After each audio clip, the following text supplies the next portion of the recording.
Hai, balik lagi di Spookyverse edisi Spooky Story.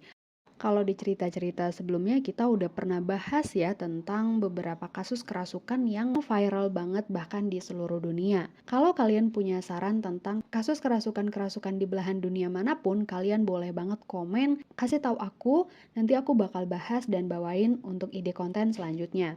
Tapi untuk episode kali ini, aku bakal ceritain kasus kerasukan yang menimpa teman aku sendiri nih. Ini benar-benar kejadiannya di depan mata ya. Dan kasus kerasukan ini menurut aku kasus kerasukan yang sangat epik, di mana teman aku ini tuh harus sampai pulang ke kampung halamannya untuk menghentikan teror dari penunggu kampus tersebut. Kita langsung masuk aja ke ceritanya. Teror penunggu kampus di Bandung. Tahun 2016, Novi merantau ke Bandung untuk kuliah. Waktu itu aku udah tingkat akhir ya, dan Novi masih mahasiswa baru. Kita kenal dekat karena kebetulan sama-sama di komunitas mahasiswa Kristen di kampus. Karena mahasiswa Kristen gak banyak, jadi antara maba sama senior jadi saling kenal. Ditambah lagi, Novi ini adik asuh aku di organisasi tersebut, jadi dekatlah kita dari situ. Awalnya semua berjalan lancar sampai kira-kira 2 bulan perkuliahan, di sini Novi mulai mengalami gangguan. By the way, Novi bukan anak indigo ya. Dia tumpul banget sama hal-hal gitu. Mungkin lagi sialnya aja kali ya, makanya dia bisa ngalamin. Hari itu, Novi lagi mau tes TOEFL. Tesnya ini kan giliran gitu ya. Jadi, sebagian teman-teman kelasnya lagi tes di dalam ruangan, sebagian lagi nunggu di luar ruangan. Dan Novi masuk ke kloter yang lagi nunggu di luar. Jadi aku jelasin dikit denah kampusnya ya. Kampus ini ada beberapa gedung. Gedung rektorat, di belakangnya ada gedung pendidikan, bersebelahan dengan gedung auditoriumnya gitu. Terus ke arah belakang ada gedung asrama dan gedung-gedung yang biasa dipakai buat diklat gitu. Di kampus ini sebenarnya daerahnya ramai sih, cuma dikelilingi pohon-pohon yang lumayan gede-gede. Konon katanya banyak penghuninya. Jadi, kejadian yang menimpa Novi ini terjadi di gedung pendidikan ya, dan ruangannya itu paling belakang. Ruang kelasnya dekat banget sama satu pohon besar yang ada di kampus itu. Akhirnya jadi nyerempet kemana-mana tuh penghuni kampus. Oke, langsung aja kita cerita ke kejadiannya. Siang itu Novi sama Alex, pacarnya Novi, yang notabene-nya sekarang udah jadi mantan ya, duduk di depan kelas lah tuh, bareng sama teman-teman mereka yang ada beberapa orang. Alex sudah nawarin Novi buat makan dulu sebelum tes karena takut pingsan kan. Tapi Novinya nolak karena katanya masih kuat juga. Dan emang udah nggak nafsu makan kan karena mikirin tesnya. Ya udah tuh, akhirnya nggak jadi makan. Posisi Novi di situ duduk di kursi depan kelas sebelahan sama Alex dan teman-temannya duduk ngampar aja gitu nggak jauh dari Novi. Paling sekitar jarak 2-3 meteran gitulah. Tiba-tiba Novi ngelihat ada anak kecil yang ngedeketin salah satu temen Novi, kita panggil aja Dimas. Jadi, si anak kecil ini, anak perempuan, rambutnya panjang, dikuncir 2 kanan kiri, terus kayak ngedeketin si Dimas ini. Awalnya Novi sempat buang muka, terus pas dilihat ke arah Dimas, anak kecil itu udah nggak ada. Akhirnya dia mikir kan, oh mungkin karena lagi lemes aja kali, salah lihat gitu. Ngelamun lagi lah nih si Novi. Di tengah-tengah Novi yang memalingkan muka, lagi enak-enak ngelamun tuh, tiba-tiba kayak dalam hatinya ada yang bilang, coba lihat lagi, gitu. Dia noleh lah ke arah si Dimas ini. Di situ dia baru ngeh kalau anak kecil itu pucat, nggak napak, ngambang, terus tiba-tiba set mendekat ke arah Dimas. Posisi anak ini melayang gitu. Dan si Novi lihat, spontan dia langsung teriak ke arah Dimas. Dim, awas! Gitu kan.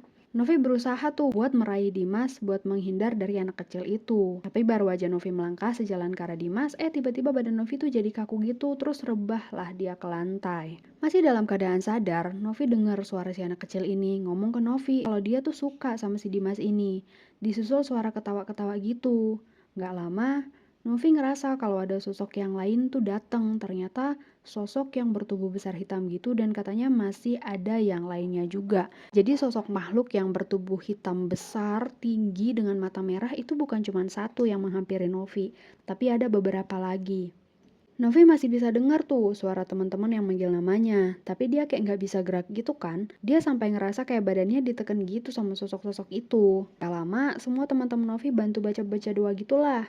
Ada yang baca ayat kursi, ada yang baca doa Bapa Kami, nyampur lah ya di situ. Karena kebetulan Novi ini Kristen kan, tapi nggak nyerah, dicoba aja dulu semua doa. Masih dalam keadaan sadar, Novi ngerasa kalau ada sosok lain yang datang tuh. Ternyata sosok bertubuh hitam besar dan masih ada juga yang lainnya. Novi masih bisa dengar suara temen-temennya manggil nama dia, tapi kayak nggak bisa gerak gitu kan. Sampai dia ngerasa kayak badannya tuh ditekan sama sosok-sosok itu karena banyak banget. Akhirnya badan Novi bisa digerakin tuh, abis sadar dia dikasih minum, dia ngerasa badannya kayak capek banget terus lemes banget. Udah nggak punya tenaga lagi tuh dia.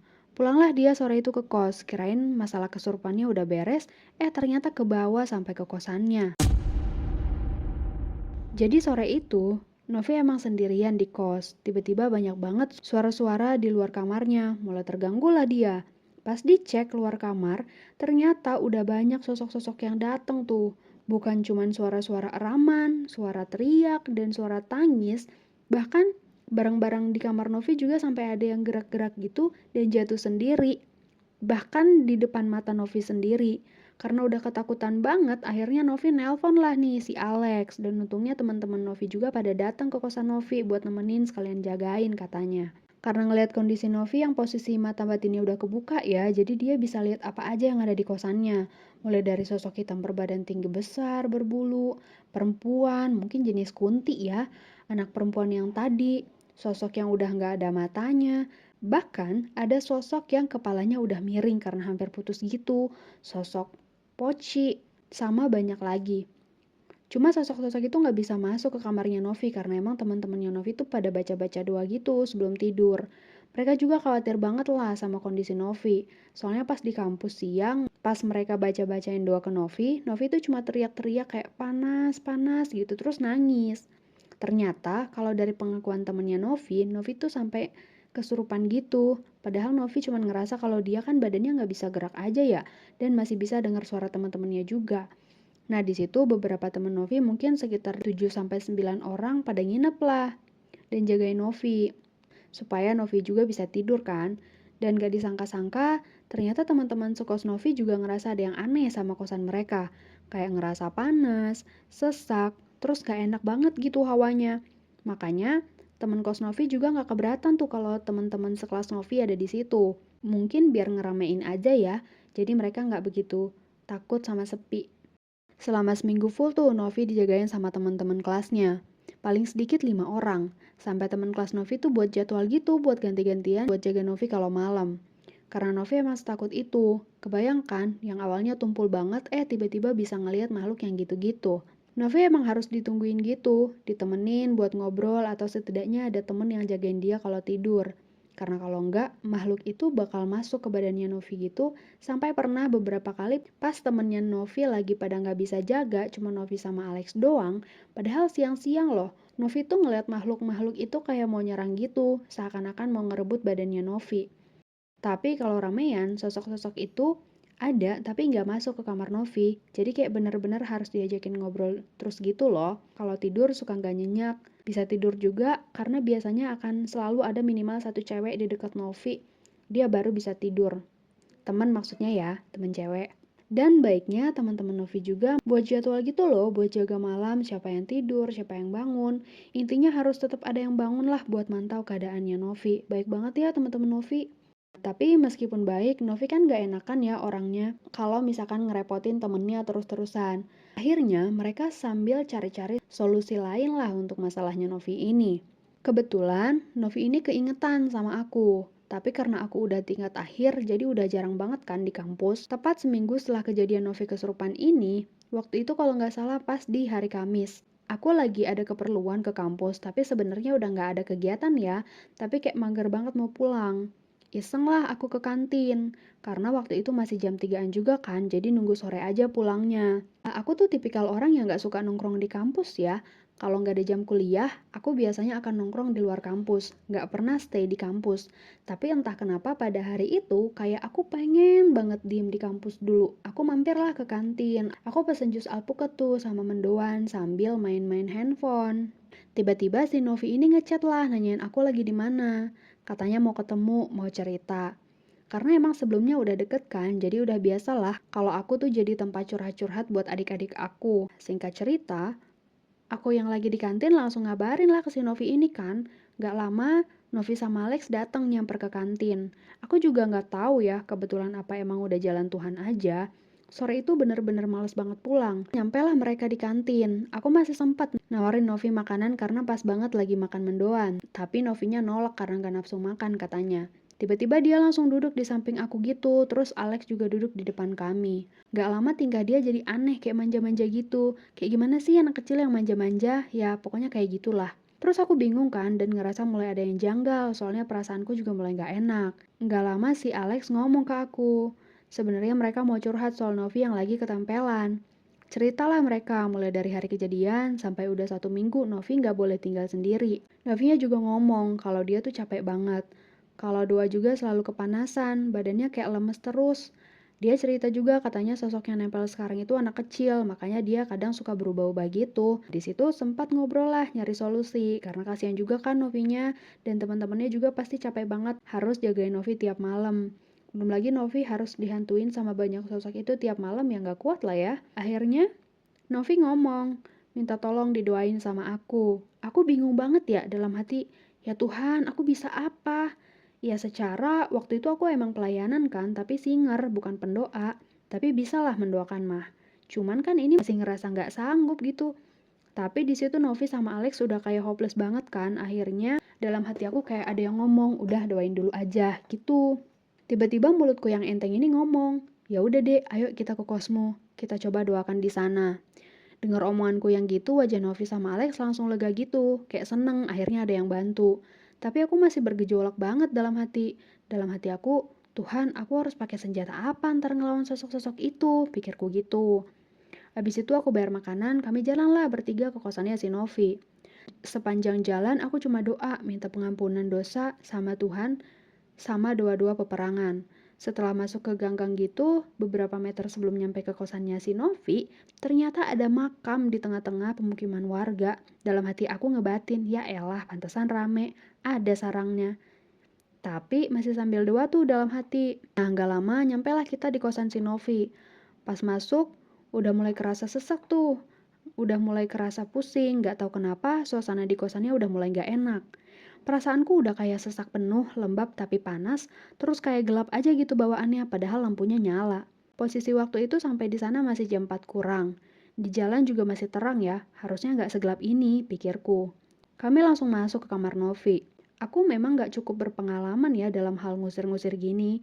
Pernah dulu pas pelayanan pas SMA. Tapi waktu itu kan aku bukan eksekutornya ya.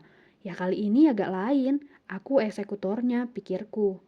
Entah dari mana tuh asalnya, kayak dalam hati ada yang ngasih tahu beberapa barang dan harus ngapain.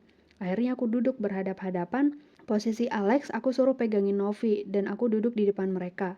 Di depan kami ada meja kecil yang udah disiapin Alkitab, minyak, air, dan kebetulan waktu itu aku pakai rosario. Jadi kalung rosarionya aku lepas dan aku genggam di tangan aku. Setelah ngatur letak meja yang pas banget di tengah ruangan, aku mulai berdoa persiapan tuh, sambil Alex nuntun Novi baca doa juga. Pas udah siap-siapin barang buat doa, ambil posisi lah aku tuh. Posisi aku ngebelakangin pintu dan Novi sama Alex menghadap ke pintu gitu. Akhirnya, Alex aku suruh buat nuntun Novi buat baca-baca doa. Doa Bapa Kami, doa Salam Maria, sambil aku juga mulai berdoa. Sebelum doa, aku bilang ke Alex, Dek, doanya jangan sampai putus ya, apapun yang kamu lihat dan gimana pun nanti kondisinya. Pas kami mulai berdoa, tiba-tiba Novi mulai ngerasa gak nyaman gitu. Mulai nangis, terus kayak merintih kesakitan. Sambil mulailah dia meronta-ronta gitu. Nanti aku ceritain ya POV-nya dari Novi pas part ini. Soalnya ini relate banget sama yang aku lihat dan aku dengar. Pas Novi ini mulai nangis meronta-ronta gitu, aku yang lagi berdoa, aku kencengin lah tuh suaraku mengimbangi suara Novi. By the way, aku bukan anak IndiHome ya, tapi kalau soal ngerasain, aku bisa lumayan peka lah meskipun gak bisa lihat. Tapi biasanya, kalau aku lagi doa minta ditunjukin sama Tuhan, kadang bisa lihat sosoknya. Anehnya, kalau dengan mata telanjang gitu tuh aku nggak bisa lihat apa-apa. Tapi pas nutup mata, aku tuh bisa lihat wujudnya gitu loh. Tapi ini dalam kondisi tertentu ya, nggak selalu bisa. Mungkin karena waktu kejadian ini aku doa dulu, jadi kayak dikasih visi aja sama Tuhan. Sebenarnya aku juga nggak pede. Takut salah kan, tapi waktu itu konfirmasi ke Novi, ternyata yang aku lihat itu benar. Lagi perang antara suara doa Bapak Kami dengan tangisan Novi, aku kan posisi lagi pegang tangan Novi. Pas tutup mata, tiba-tiba aku lihat ada sosok tinggi besar, badannya berbulu, matanya merah, dan posisi itu lagi nunduk kayak mau ngejutin orang gitu loh. Posisi di balik lemarinya Novi yang ada di belakang aku. Kan di belakang aku ya, tapi aku bisa lihat posisi dia lagi mengintai kami. Tapi abis aku buka mata, lihat ke arah lemari itu, gak ada cuy. Bener-bener, aku menjamin mata doang baru bisa aku lihat makhluk itu. Udah tahu gitu, aku lanjut tuh doanya sambil ngambil air yang ada di meja terus aku doain. Pas airnya aku basuh ke jidat Novi, Novinya makin menjerit-jerit lah tuh. Aku lanjut doa lagi. Pas tutup mata, sekarang bukan cuma sosok hitam tadi yang aku lihat, udah nambah, udah ada Sugus di belakangnya. Plus ada Miss K yang ada di depan pintu. Padahal itu pintu ketutup loh posisinya. Jadi aku nggak ngerti sih kenapa waktu itu bisa lihat. Udah lihat yang gitu, sontak aku buka mata. Sambil ngelanjutin doaku, kupercikanlah air yang aku doain tadi ke sekeliling dinding kamarnya Novi. Habis percikin air, aku balik lagi ke Novi buat doain dia. Nah, tadi kan aku bilang aku lagi pakai rosario, aku pegang di tanganku kan. Pas rosario itu kena ke badannya Novi, dia malah kayak kepanasan sambil menjerit meronta-ronta. Dia pengen ngelepasin pegangan tangan aku sama Alex ini. Dia mulai berontak, udah mulai chaos tuh di situ. Masih lanjut baca doa dan sambil pegangin tangannya Novi. Padahal aku sama Alex udah peganginnya kuat banget, tapi tenaga kami berdua tuh kalah sama tenaganya Novi. Padahal waktu itu kan posisinya dia duduk bersila ya. Si Alex udah duduk berlutut gitu sambil pegangin dan aku posisi lagi berdiri sambil ngusap air sambil nempelin kalung rosario itu ke Novi. Pas lagi adu suara dan tenaga nih kita, aku dengar suara kayak orang lari-lari gitu di atap kamarnya Novi. Gak tahu itu suara apa. Yang jelas bukan kucing ya, karena emang suara pijakannya berat banget. Mulai kedengaran juga suara langkah-langkah tapi kayak banyak banget masuk ke rumah. Tapi nggak masuk ke kamar. Ditambah lagi suara ketukan pintu. Di situ Novi masih nangis-nangis tuh, sesekali kayak cewek dewasa yang berontak. Tenaganya kuat banget. Terus tiba-tiba berubah jadi suara anak kecil yang merengek-rengek gitu. Aku sama Alex lanjut baca doa sambil pegangin badan Novi yang berontak dari tadi. Sebenarnya part ini aja aku udah hampir nyerah ya, karena sosoknya gak mau diajak mediasi atau ngobrol baik-baik, malah tantrum. Kasian kan, Novinya udah capek banget. Pas lagi doa gitu, tiba-tiba ada yang gedor-gedor pintu kenceng banget, sampai aku sama Alex kaget. Tapi gedoran pintu itu diikuti dengan suara, Han, buka pintunya, ini Deborah. Suaranya gak asing lah, ternyata temenku datang sama satu adik tingkat, satu angkatan sama Novi. Dengar suara Deborah sedikit lega tuh aku, langsung aku bukain pintunya. Di situ Deborah sama si adik ini langsung masuk, udah gak mikir kali ya, karena udah lihat aku kayak mandi keringat pas buka pintu. Ayo langsung aja, kata Deborah gitu.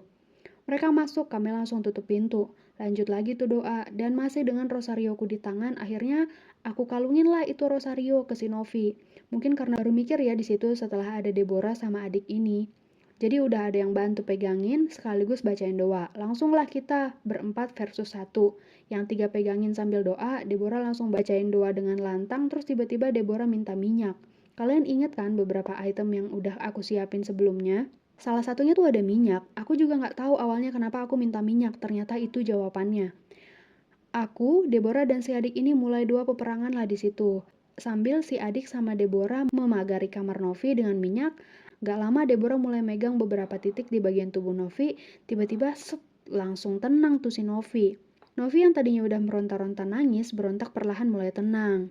Nah sisanya, kita pakai air sama minyak tadi buat nyepratin keluar kamarnya Novi sampai ke ruang tamu bahkan sampai ke teras kosannya Novi.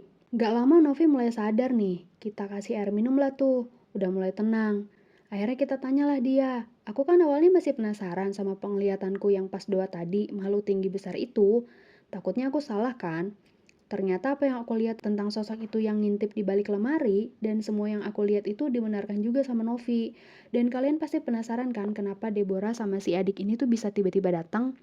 Jadi, si Novi ini kan kesurupan. Teman-temannya udah pada tahu tuh. Jadi sore itu niatnya si Deborah emang lagi nyariin si Novi. Tahu-taunya ada yang ngasih tahu kalau Novi sama si Alex bareng sama aku. Deborah langsung inisiatif tuh nyamper ke kosannya si Novi. Ternyata emang kita lagi butuh bantuan posisinya. Amazing banget kan pertolongan Tuhan tuh.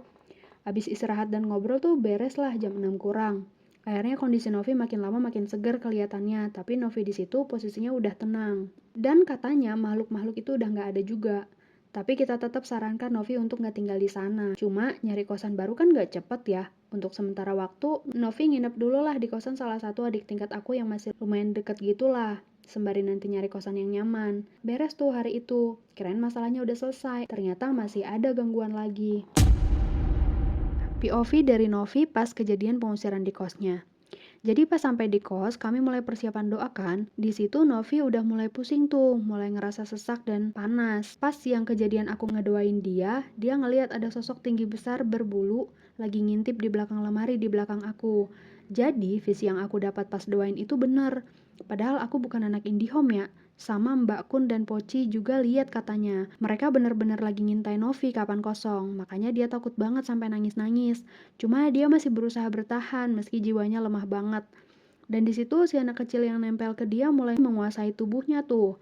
Makanya pas kita berdoa dia denger apa yang kita lakuin dia tahu. Tapi badannya seolah nggak bisa digerakin gitu sama dia. Puji Tuhannya, Deborah sama si adik itu langsung datang buat bantu. Gangguan itu bukan cuma ke Novi, tapi kami yang doain termasuk aku juga ngalamin. Setelah beberapa hari, akhirnya Novi nemu tuh kosan baru. Pindahlah dia langsung ke kosan baru ini. Kebetulan beda blok dan lumayan cukup jauh ya dari kosan lama. Selama nginep di kos adik ini, Novi sama sekali gak ada gangguan loh. Tapi masuk ke kos baru, dia mulai dapat gangguan baru lagi. Awalnya kan pas pindah, Novi udah gak diganggu. Mungkin sosok-sosok tersebut udah balik ke kampus aja kali ya. Tapi yang kami gak tahu, ternyata mata batin Novi tuh jadi kebuka. Pas 2-3 hari di kos baru, aman tuh. Karena Novi masih ditemenin sama Alex dan adik tingkatku yang tempat Novi nginep ini. Mungkin karena masih rame ya. Pas Alex dan si adik ini balik, ternyata Novi didatengin sama sosok perempuan berbaju merah. Dimana ternyata itu Miss K merah yang lebih serem dari Miss K biasa. Ternyata Miss K merah ini asalnya dari pohon yang di seberang rumah kosnya Novi.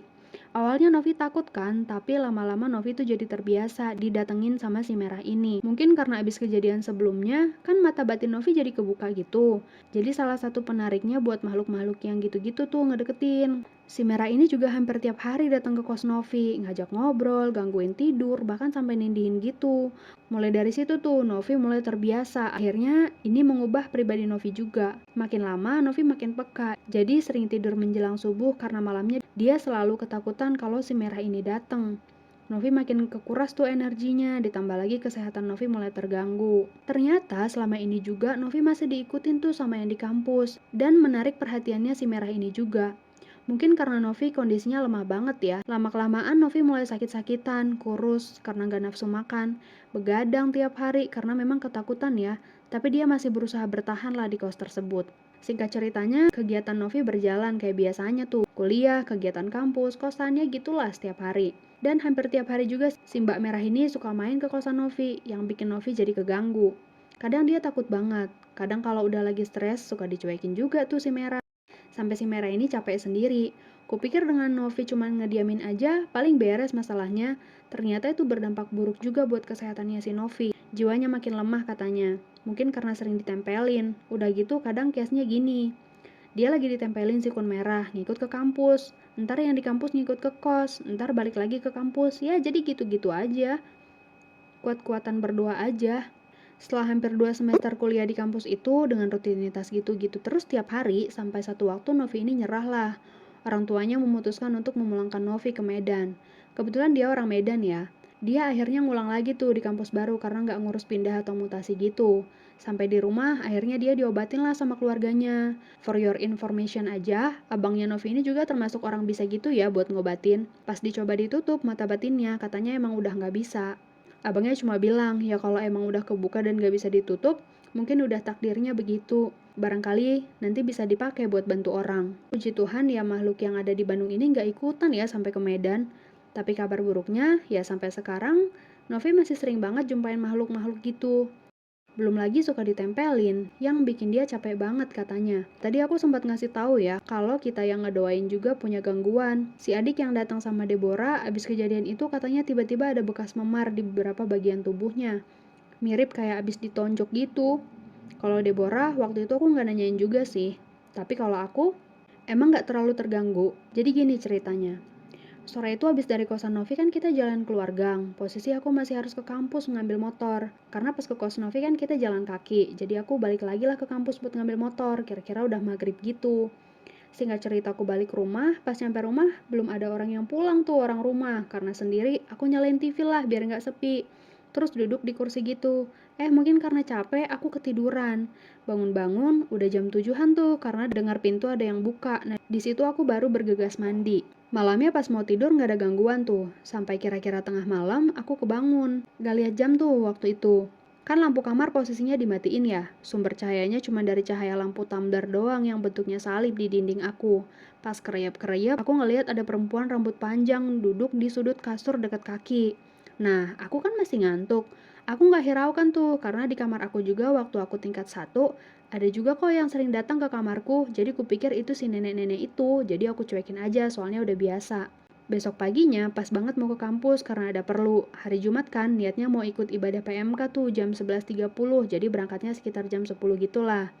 Nah di sini nih, pagi tuh aku sendirian di rumah, yang lain udah pada berangkat kan, kerja, terus adikku sekolah.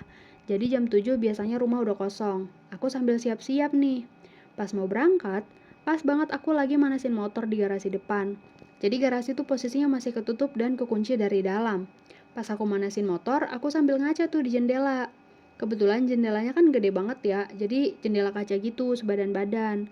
Pas ngaca, tiba-tiba di pantulan kaca tuh aku ngeliat ada perempuan lewat. Kaget dong, kirain siapa yang lewat. Siapa tahu ada yang masuk rumah, tapi pas aku cek pintu garasi, garasinya kan masih kekunci ya dari dalam. Dan gak bisa orang masuk di situ. Di situ aku ngeh lah sama sosok yang malam-malam duduk di pinggir kasurku. Pas inget lagi kayak sama dengan perempuan yang di kos Novi waktu kami berdoa. Di situ aku cuman ngomong aja, "Oh, ikut ya. Ayo ikut ke kampus, balik, aku anterin," kataku teh gitu. Aku ngeluarin motor lah tuh, kunci garasi terus berangkat. Tapi percaya nggak kalian? Pas aku OTW kampus, motorku tuh bener-bener agak berat, kayak lagi boncengin orang. Sampai kampus, motornya bener-bener udah ringan. Kayaknya dia udah turun, pikirku. Abis itu udah nggak ada gangguan lagi sih. Soal kejadian Novi ini, jadi Novi awalnya tuh ketempelan anak kecil yang dia lihat di awal. Si anak kecil ini sebenarnya suka sama Dimas. Tapi karena posisi di situ Novi yang lagi kosong, lagi lemah, ada celah, ya nyamber ke situ. Pas sudah kebuka celahnya, penghuni pohon besar yang di dekat parkiran belakang itu ikutan nyamber juga. Ditambah lagi, ruangan itu deket banget sama toilet belakang. By the way, di situ juga ada banyak penghuninya. Ikutan nyamber lah ke Novi juga, jadi banyak akhirnya yang ikut. Pas pulang harus ngelewatin makam itu, ternyata dari makam itu juga ada yang ikut ya gitulah sampai kosan Novi sesak penuh dan banyak yang ngikut gitu. Tapi sejujurnya kampus ini emang agak serem ya, karena pas ospek jurusan kayaknya ada-ada aja tuh kasus kesurupan massal. Soalnya kalau nggak salah ingat, 2014 pas aku ospek jurusan kan suka sampai malam ya. Jadi kalau udah gitu seringlah kejadian kesurupan massal gitu. Kayaknya banyak juga sih kampus yang begini. Rata-rata banyak kok kampus yang horor yang aku jumpain. Bahkan belum ada sih kampus yang bersih banget dari hal-hal gini. Segini dulu ya untuk cerita pengalamannya Novi. Nanti aku bakal share lagi nih cerita-cerita lainnya. Karena banyak banget juga yang cerita-cerita sama aku tentang kampus mereka yang horor. Sampai ketemu di episode berikutnya. Dadah!